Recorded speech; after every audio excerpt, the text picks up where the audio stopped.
X Men second coming में अब तक हमने देखा कि किस तरीके से इस पूरे के पूरे स्टोरी आर्क के अंदर, जिसको हम कवर कर चुके हैं, कि होप समर्स और केबल जो है वो वापसी अपने प्रेजेंट के अंदर आते हैं। लेकिन हम देखते हैं कि यहाँ पे बेस्टियन और उसकी फोर्सेस बहुत ज़बरदस्त तरीके से इसकी सारी की सारी प्रिपरेशन करके बैठे हुए होते हैं और इसके लिए वो सबसे पहले सारे के सारे एक्समैन को टोपिया के ऊपर ज़बरदस्ती जमा करते हैं, उनके सारे के सारे टेलीपोर्टर्स को मार देते हैं, जिसमें के अंदर हमने एरियल और नाइट क्राउदर को, जो कि इन सबका बहुत ज़्यादा प्रोमिनेंट मेंबर था, उसको खो दिया है। और इस पूरी की पूरी चीज़ का इस पूरी पूरी टीम के ऊपर एक बहुत ही गहरा असर भी पड़ता है। लेकिन यहीं पे बात खत्म नहीं होती है। जब सारे के सारे म्यूटेंट यूटोपिया के ऊपर मौजूद होते हैं तो बेस्टियन उनको एक ज़बरदस्त किस्म के इम्पेनेबल डोम के अंदर कैद कर देता है, जिसको थॉर, द थिंग और मिस्टर फैंटास्टिक और आयरन मैन जैसे लोग भी नहीं तोड़ पा रहे होते हैं। और इस पूरे के पूरे डोम के अंदर वो एक और बबल बनाता है, जिसके अंदर से फ्यूचर की टाइमलाइन से खतरनाक किस्म के रोबोट, जिनको नेमरोड कहा जाता है, जो कि एक बहुत ही ज़्यादा खतरनाक किस्म की म्यूटेंट किलिंग मशीन्स होती हैं, उनको यहाँ पे भेज जाता है पूरे के पूरे म्यूटेंट्स को मारने के लिए। और इस पूरी की पूरी जंग के अंदर हम देखते हैं कि वहाँ पे एक्समैन अपने कुछ मेंबर्स को खोते भी हैं, कुछ बहुत बुरी तरीके से जख्मी भी होते हैं और पूरा का पूरा सैन फ्रांसिस्को इस पूरी की पूरी जंग के दरमियान बर्बाद हो रहा होता है। लेकिन तभी वहाँ पे साइक्लॉप एक्स फोर्स की एक टीम को केबल के साथ फ्यूचर के अंदर भेजता है, ताकि वहाँ पे जाके ये लोग ये सारे के सारे खतरनाक किस्म के कांड को रोक सकें, ताकि वो प्रेजेंट के अंदर सारे के सारे नेमरोड ना आ सकें। लेकिन हम देखते हैं कि एक्स फोर्स वहाँ पे जाके नेमरोड्स को रोकने में तो कामयाब हो जाती है, लेकिन यहाँ पे आने के लिए केबल जो है एक्स फोर्स को तो उस बबल के जरिए ले आता है, लेकिन ऐसा करने के चक्कर में उसकी अपनी जान चले जाती है। तो अब तक हम जो है यहाँ पे नाइट क्रॉलर और केबल दोनों को ही खो चुके हैं और आज हमारा इस एपिसोड का फिनाले होने वाला है। तो अब आगे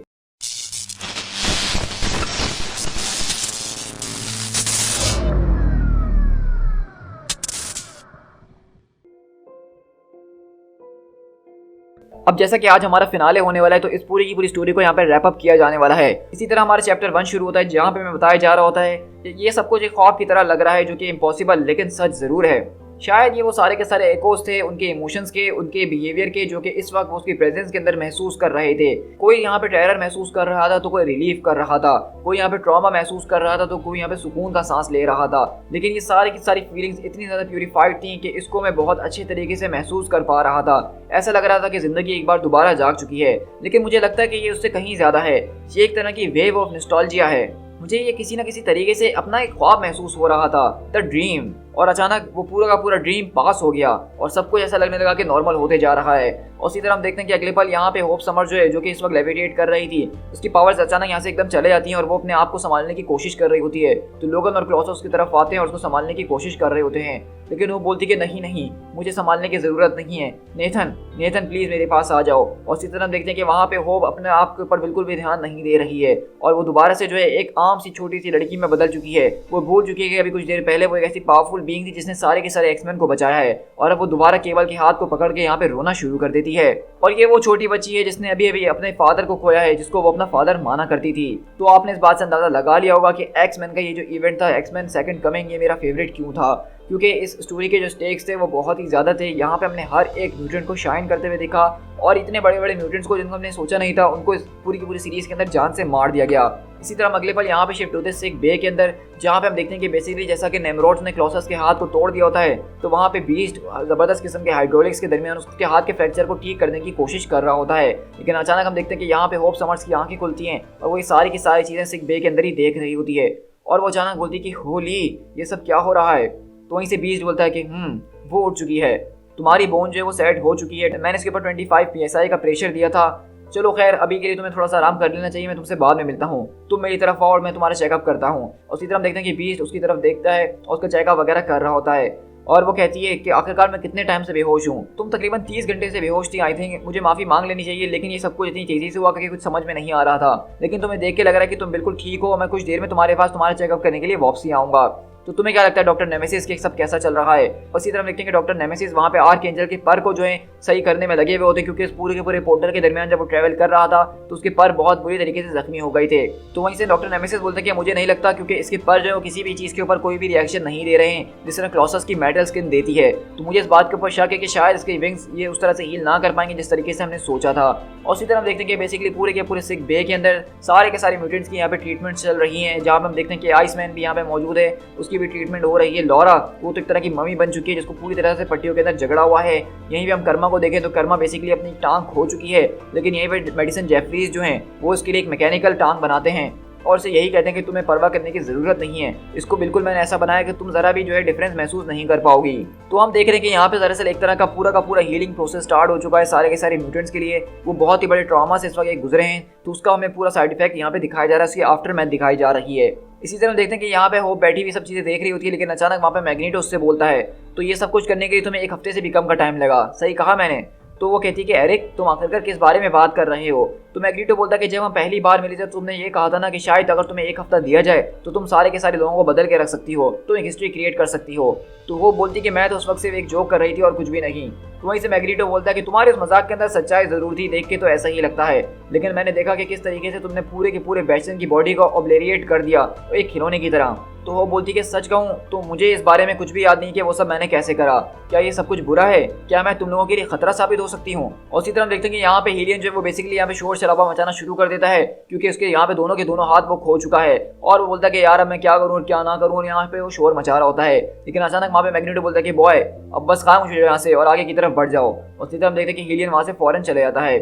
तो वहाँ पे हम देखते हैं कि मैग्नीटो बेसिकली होप से अकेले में बात करना चाह रहा है और कहता है कि मेरे ख्याल से अब तुम्हें आराम कर लेना चाहिए, हमारे पास बहुत कुछ है जिसके बारे में हमें बात करना है और तुम्हें अपने बारे में इतना ज़्यादा सोचने की कोई ज़रूरत नहीं है, क्योंकि कभी कभार अपने बारे में एज अ डेंजर सोचना वो भी हमारे लिए फायदेमंद साबित हो सकता है।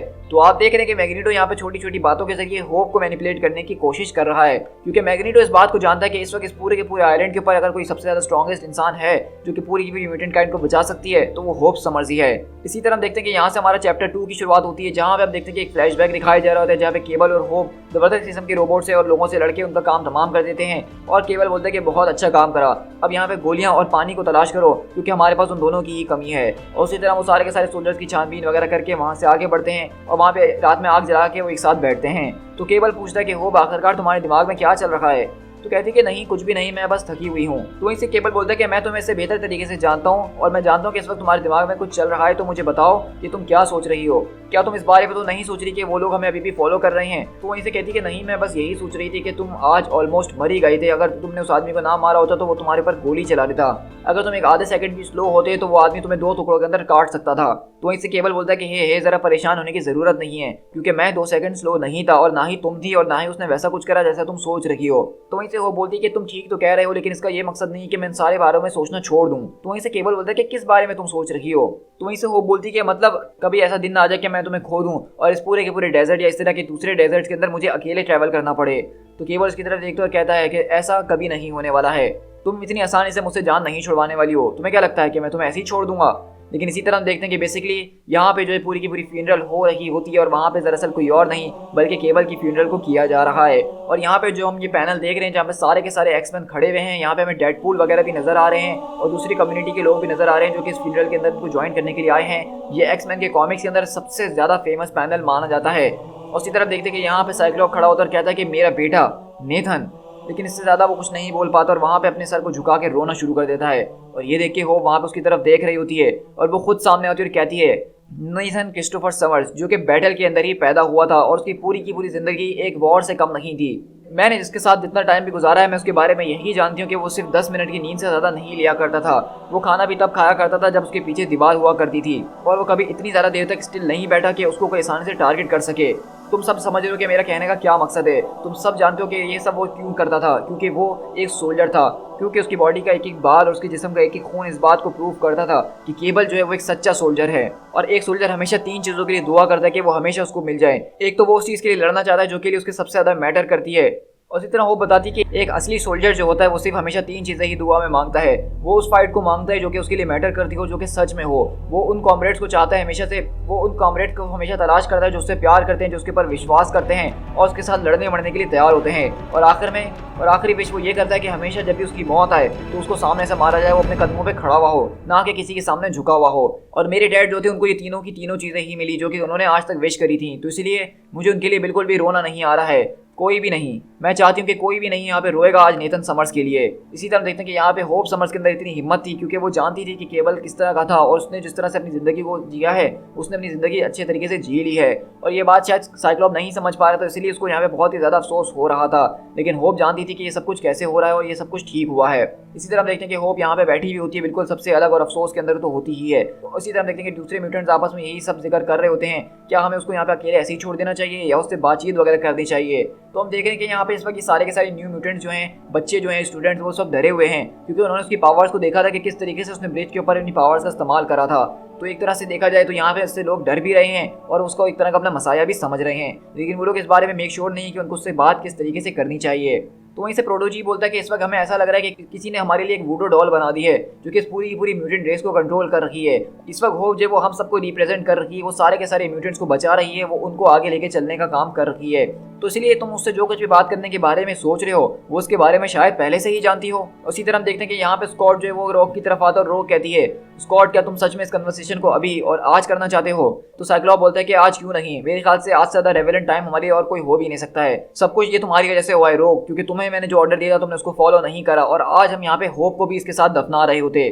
तो वहीं से लोग बोलती है कि जो कुछ होप ने यहाँ पे खड़े होकर आज केबल के लिए कहा है वो यही सारी की सारी बातें अपने लिए भी चाहती है। वो भी एक सोल्जर की तरह ही जी है और वो भी उसी की तरह मरना चाहती है। वो तुम्हारे बताए हुए नक्शे कदम पे नहीं चलेगी और ना ही इस पूरे के पूरे होल के अंदर छुप के रहने वाली है। अगर वो मरेगी तो अपने अकाउंट के ऊपर मरेगी, ना कि तुम्हारे अकाउंट्स के ऊपर। तो वहीं से साइक्लॉप बोलता है कि मैंने सोचा था कि शायद ये तुम्हें बात समझ में आ जाएगी, क्योंकि जिन लोगों ने भी ये सब करने के बारे में सोचा है वो मर चुके हैं। कर्ट मर चुका है, नेथन मर चुका है, और अगर वो भी इस तरह करती रही तो शायद उसका भी यही अंजाम होगा। मुझे लगा था कि इस कप के बारे में तुम बेहतर तरीके से जान सकती हो और मुझे ये भी लगा था कि तुम हमारी इस टीम का हिस्सा बन सकती हो और एज अ टीम प्लेयर काम करोगी। तो लोग बोलते इसका क्या मतलब है, मैंने हमेशा ही एज अ टीम काम किया है। तो साइक्लो बोलता है कि प्लीज तुमने उस वक्त एक ऐसा डिसीजन लिया था जिसकी वजह से हमारी पूरी की पूरी स्ट्रेटेजी के बिल्कुल ऑपोजिट वो जा रही थी और तुमने ये सारा का सारा एक्ट बिल्कुल अकेले करा बिना किसी से डिस्कस किए। मैं जानता हूँ कि होप सिर्फ तुम्हें ही रिस्पॉन्ड करती है, वो सिर्फ तुम पे ही ट्रस्ट करती है, तो इसलिए मैं तुमसे बस अभी के लिए यही चाहता हूँ कि तुम उसके करीब रहो और उसको संभालने की पूरी पूरी कोशिश करो।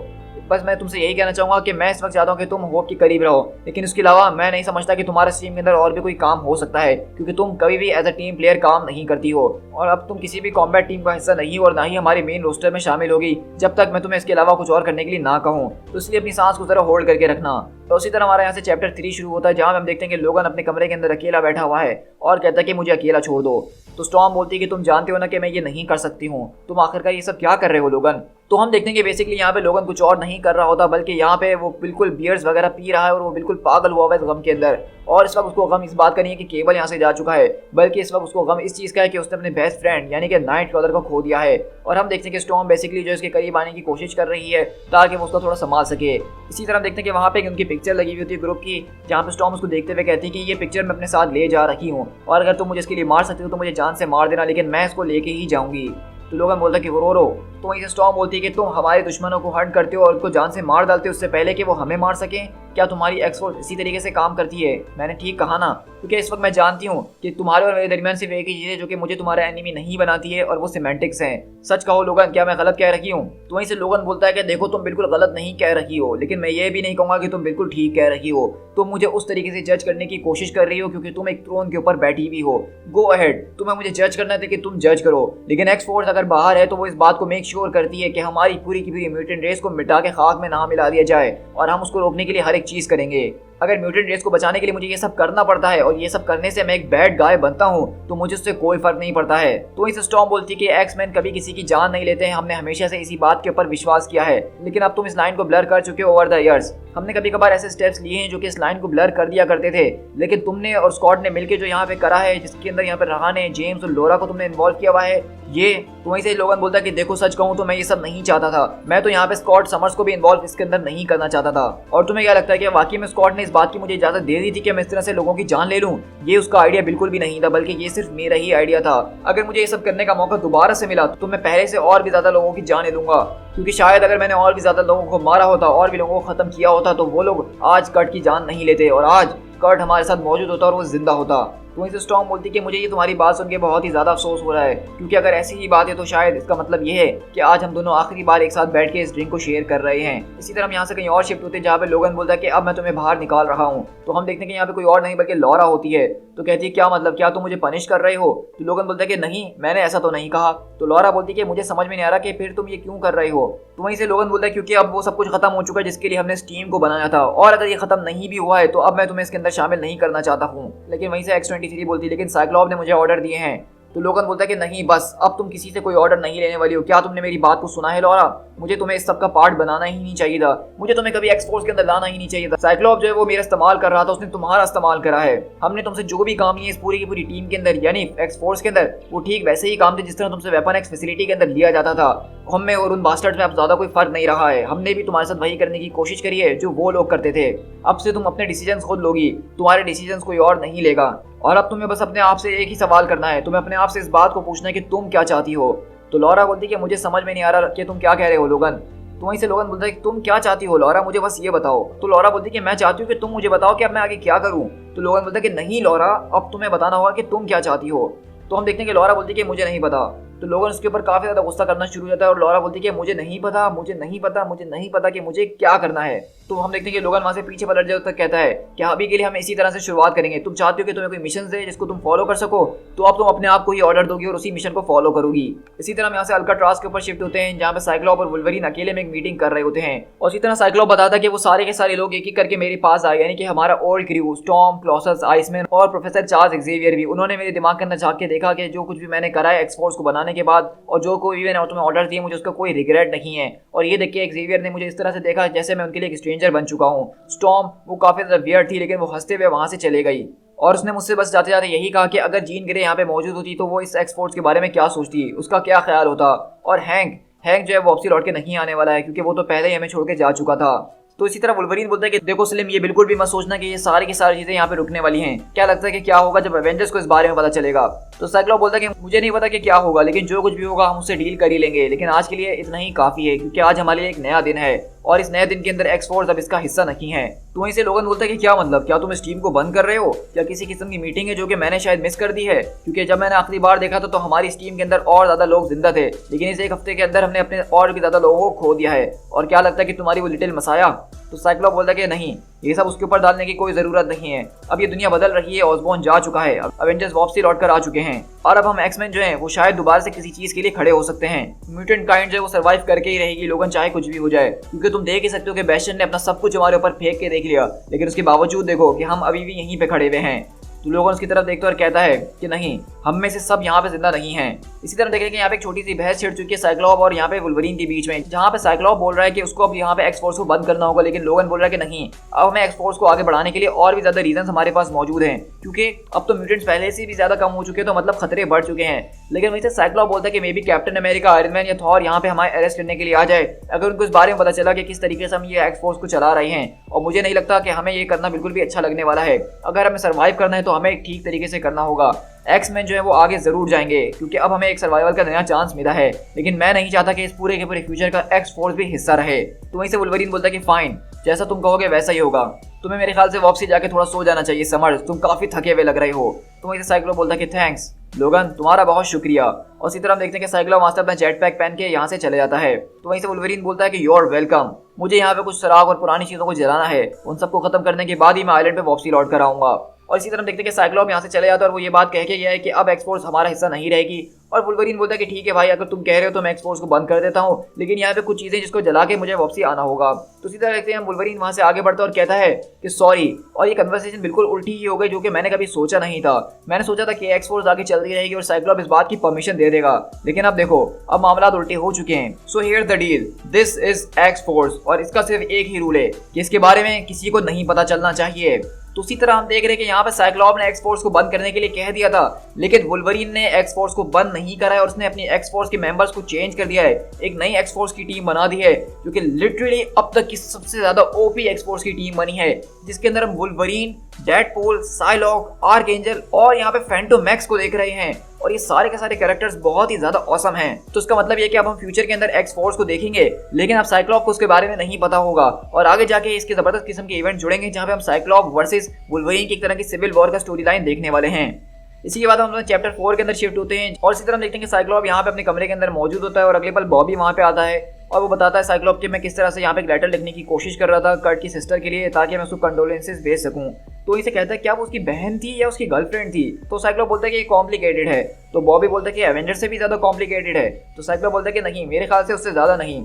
तो वहीं से बॉबी बोलता है कि तुम्हें क्या लगता है कि वो लोग एवेंजर्स की टीम में एक्समैन को भर्ती करना चाहेंगे। तो साइक्लो बोलता है कि मेरे ख्याल से अभी तो वो ऐसा कुछ नहीं करने वाले हैं। फिर आइसमैन बोलता है कि वैसे मैं तुम्हें यहाँ पे एक और चीज को बताने के लिए आया था जिसको शायद तुम्हें हैंडल करने की जरूरत है। ये हैंक के बारे में है। हैंक जो है यहाँ पे हमें छोड़ के जा रहा है। और इसी तरह हम देखते हैं कि बेसिकली बीस्ट जो है अपने जहाज के अंदर अपने सामान को नेमोर के जरिए जो है लोड करवा रहा होता है और वो बेसिकली यहाँ से अब जा रहा है। और इसी तरह हम देखते हैं कि बेसिकली नेमोर जो है यहाँ पे बीस्ट को छेड़ने की कोशिश कर रहा होता है और कहता है कि मेरे ख्याल से तुम्हें यहाँ से नहीं जाना चाहिए। लेकिन बीस्ट बोलता है कि मैं इन सारे के सारे लोगों के दरमियान नहीं रह सकता हूँ जो कि अपनी रेस को बचाने के लिए किसी का जान लेते हैं, या फिर मैं तब तक यहाँ पे नहीं रह सकता हूँ जब तक सारे के सारे म्यूटेंट्स को समर्स यानी कि स्क्वाड जो है वो लीड कर रहा है। लेकिन हैंक बोलता है कि लेकिन मैं इस बात को कन्फेस जरूर करना चाहूंगा कि मैं तुमसे ये पूछने के लिए मरा जा रहा था कि आखिरकार तुम यहाँ पे म्यूटेंट के साथ क्यों हो, आखिरकार तुम समर्स को फॉलो क्यों कर रहे हो, तुम तो खुद समंदर के राजा हो ना। तो वहीं से नेमोर बोलता है कि तुम्हें आखिरकार इसकी क्या परवाह है, तुम तो वैसे भी यहाँ से जा रहे हो ना। तो बीस्ट बोलता है कि अच्छा तो तुम मजाक कर रहे हो।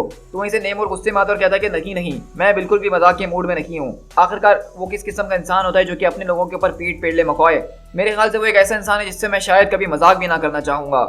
लेकिन वहीं से बीच बोलता है कि वो एक ऐसा इंसान होता है जिसका ज़मीर बिल्कुल साफ होता है नेमोर, और वो एक सुकून की नींद सोता है। उसी तरफ देखते हैं कि वहां से बीच उसको छोड़ के चले जाता है और नेमोर उसकी तरफ आते हुए बोलता है कि खैर यार उसको जाने भी दो, तुम उसके बगैर ही बहुत ही ज्यादा अच्छे हो। तो साइक्लो बोलता है कि डैम इट, मैंने उसको मिस कर दिया। तो वहीं से नेमोर बोलता है कि समर्स बस अब जाने भी दो, अब हमारे पास वैसे भी एक आर्मी मौजूद है। तो बॉबी बोलता है कि हमारे पास एक आर्मी है अब। तो कहता है कि आर्मी से मेरा मतलब ये है कि अब हमें जो अपनी इस पूरी की पूरी टीम के अंदर एक पैसिफिस्ट की कोई ज़रूरत नहीं है। तो साइक्लो बोलता है कि मैं उस इंसान को तब से जानता हूँ मैं जब छोटा बच्चा हुआ करता था नेमोर। तो वहीं से नेमोर बोलता है कि हाँ तुमने ठीक कहा, तुम उस वक्त एक बच्चे हुआ करते थे लेकिन अब तुम एक मर्द बन चुके हो, एक नए प्ले ग्राउंड के अंदर मौजूद हो समर्स, और तुम्हें इसके लिए नए टीम मेट्स की ज़रूरत है। उसी तरह हम देखते हैं कि वहाँ पे एंजल आता है, उनको हाई हेलो करता है। उसी तरह वो लोग यहाँ पे जो है अपना कुछ टाइम पास वगैरह करने की कोशिश कर रहे होते हैं और नेमोर, आइसमैन और एंजल यहाँ पे बास्केटबॉल मैच खेलते हैं जहाँ पे नेमोर एक ही शॉट के अंदर पूरे के पूरे बास्केट को डिस्ट्रॉय कर देता है। वहीं से साइक्लो बोलता है कि मुझे एमा के पास जाना होगा, मुझे उससे कुछ ज़रूरी बात करनी है। इसी तरह देखते हैं कि एमा यहाँ पे मौजूद होती है अपनी डायमंड फॉर्म के अंदर। तो साइक्लो बोलता है कि एमा तुम डायमंड फॉर्म के अंदर क्यों मौजूद हो। तो कहती है कि मुझे कुछ टाइम के लिए ब्रेक चाहिए था, मैं किसी का दिमाग नहीं पढ़ना चाहती थी, किसी की सोचों के अंदर घुसना नहीं चाहती थी। तो वहीं से साइक्लो बोलता है कि आखिरकार अब होप के साथ सब कुछ कैसा चल रहा है, वो होल्ड अप कर रही है कि नहीं कर रही है। तो एमा बोलती है कि उसके फादर की डेथ हो चुकी है, बहुत ज्यादा लोग जो है उसकी जान बचाते बचाते मर चुके हैं और इर्द गिर्द के जितने भी बच्चे हैं वो ज्यादातर उससे नफरत करते हैं और उससे ये एक्सपेक्ट कर रहे हैं कि वो जो है पानी को शराब और शराब को पानी के अंदर बदल के दिखाए तभी वो उसको मानेंगे। तो मेरे ख्याल से उसके लिए सब कुछ इतना अच्छा नहीं चल रहा है। तो इसी तरह हम देखते हैं कि साइक्लो बोलता है कि मुझे बस एमा ये बताओ क्या हम लोग सही थे, क्या हमने होप के बारे में जो सोचा था क्या वो सब कुछ ठीक था, मुझे बता दो कि हम ठीक थे। तो एमा बोलती है कि सबसे अब कोई फर्क नहीं पड़ता कि तुम्हें जिस बात के ऊपर विश्वास था, तुम मानते थे कि होप एक मसाया है, लेकिन इससे कोई फर्क नहीं पड़ता है। अब मैटर ये करता है कि अब हमारे पास कल है जिसको हमें बनाने की जरूरत है। तो साइक्लो बोलता है कि ग्रेट, तुम्हारी मदद के लिए बहुत बहुत शुक्रिया। मैं इस बात को मेक श्योर करूंगा कि तुमने जो मुझसे बात कही है मैं इस बात को कल के लेटर के अंदर जरूर शामिल कर दूं जो कि मैं कर्ट की बहन के लिए भेज रखा हूं। और इसी तरह हम देखते हैं कि अगले पल यहाँ पे जैसे स्कॉट जाता है तो एमा उसकी तरफ पीछे पलटती है और हम देखते हैं कि एमा बेसिकली यहाँ पे वो सब कुछ बोल रही होती है जो होप उससे बुलवाना चाह रही थी। तो यहाँ पे हमें एक छोटी सी झलक दिखाई गई है होप समर्स की पावर की, जिसमें हम देख सकते हैं कि होप यहाँ पे खड़ी है, उसके सामने फीनिक्स फोर्स मौजूद है। तो होप ने बेसिकली अभी अभी एमा फ्रॉस्ट की डायमंड फॉर्म के अंदर उसके दिमाग को कंट्रोल किया है और उससे वो बुलवाना चाहा है जो कि वो बुलवाना चाहती थी।